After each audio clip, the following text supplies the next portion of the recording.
Detail ಬಂದಿಲ್ಲ ನನಗಿನ್ನು. ಈಗ just ನನಗೂ ಗೊತ್ತಾಯಿತು ಅದರ ವಿಷಯಕ್ಕೆ ತಕ್ಕಂತೆ.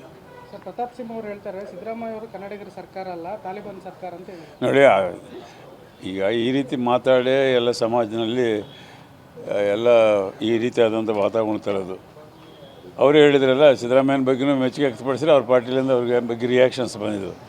ಯಾವ ಟೈಮ್ನಲ್ಲಿ ಏನು ಮಾತಾಡ್ತಾರೋ ಜನಪ್ರತಿನಿಧಿಗಳಾಗಿ, ಸೀನಿಯರ್ಸ್ ಆಗಿ, ಸಮಾಜದಲ್ಲಿ ಶಾಂತಿ ನೆಮ್ಮದಿ ಕಾಪಾಡಬೇಕಾಗಿರ್ತಕ್ಕಂಥವ್ರು ಯಾವುದೋ ಒಂದು ಮಾತಾಡ್ಬಿಡೋದು, ಅದರಿಂದ ಅನಾಹುತಗಳು ಆಗ್ತಿರ್ತವೆ.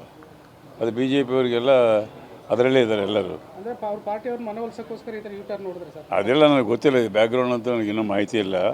ಮಾಹಿತಿ ಗೊತ್ತಾದ್ಮೇಲೆ ನಿಮಗೆ ಎಷ್ಟು ತಿಳಿಸಿ. ಕೃತ್ಯಗಳಿಂದನೇ ಸಿದ್ದರಾಮಯ್ಯನವರ ಶ್ರೀರಕ್ಷೆ ಇರುತ್ತೆ ಅಂತ ಹೇಳಿದ್ದಾರೆ ಬಿಜೆಪಿ ನಾಯಕರು. ಅದೇ ಹೇಳ್ತಾರಲ್ಲ, ಎಲ್ಲ ಕಡೆ ಹೇಳ್ತಾರೆ ಅವರು, ಯಾವ ರೀತಿ ಬೇಕಾದರೂ ಮಾತಾಡ್ತಾರೆ ಅಂತ ಹೇಳಿದ್ವಲ್ಲ. ಪರನೂ ಹೇಳ್ತಾರೋ ಇರೋದನ್ನು ಹೇಳ್ತಾರೆ. ನಿನ್ನ ಮುನಿರತ್ನ ಏನು ಹೇಳ್ತಾ ಇದ್ದಾರೆ ಸಿದ್ದರಾಮಯ್ಯವ್ರ ಬಗ್ಗೆ?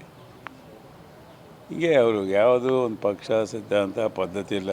ಪ್ರತಿನಿತ್ಯ ಜನರಲ್ಲಿ ಏನಂದರೆ ಅಶಾಂತಿ ಮಾಡಲಿಕ್ಕೆ ಏನು ಮಾತಾಡಬೇಕು ಅದು ಮಾತಾಡ್ತಿರ್ತಾರೆ ಅಷ್ಟೇ. ಒಂದು ನೀತಿ ನಿಯಮ ಇಲ್ಲ ಅವ್ರ ಹತ್ರ. ಯಾವುದೇ ಮಾತಾಡಬೇಕಾದ್ರೆ ಅದಕ್ಕೆ ಸಂದರ್ಭ ಇರಬೇಕು, ಏನಾಗಿದೆ ಬ್ಯಾಕ್ಗ್ರೌಂಡ್ ಏನಿದೆ ತಿಳ್ಕೊಳ್ಬೇಕು. ಮಾತಾಡೋದ್ರಿಂದ ಏನು ಅಶಾಂತಿ ಆಗ್ತದೆ ಸಮಾಜದಲ್ಲಿ ಎಂಬುದು ತಿಳ್ಕೊಳ್ಬೇಕು. ಏನು ಇಲ್ಲಾರ್ದೆ ಯಾವುದೋ ಒಂದು ಮಾತಾಡೋದೇ ಪ್ರಯತ್ನಿಸಿ, ಅದು ಸರಿಯಲ್ಲ. ಈ ಒಂದು ಕಾಂಗ್ರೆಸ್ ಸರ್ಕಾರದಲ್ಲಿ ಈ ರೀತಿ ಘಟನೆಗಳು ಹೆಚ್ಚಾಗೋದು ಅಂತ ಅವ್ರು ಹೇಳುತ್ತೆ. ಅದು ಹೇಳ್ತಾರೆ, ಅವ್ರ ಘಟನೆಗಳು ಏನಾಗಿದೆ ನಮ್ಮ ಹತ್ರ ಅಕೌಂಟ್ ಇದೆ.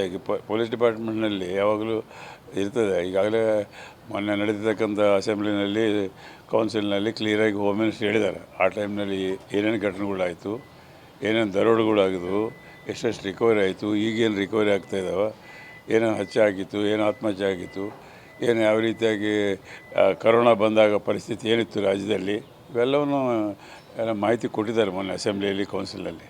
ಸುಮ್ಮನೆ ಅವ್ರು ಮಾತಾಡ್ತಾರೆ ಹೆಚ್ಚಾಗಿದೆ ಅಂತೇಳಿ. ಅವ್ರ ಮಾತಿಗೆ ಒಂದು ಅರ್ಧನೇ ಇಲ್ಲ, ವ್ಯಾಲ್ಯೂನೇ ಇಲ್ಲ. ದೆಹಲಿ ಚುನಾವಣೆ ಫಲಿತಾಂಶ ಈ ರೀತಿ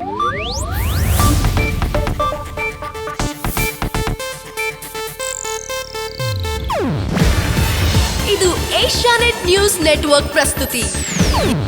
ನೀವು ನೋಡ್ತಿದ್ದೀರಾ ಏಷ್ಯಾನೆಟ್ ಸುವರ್ಣ ನ್ಯೂಸ್.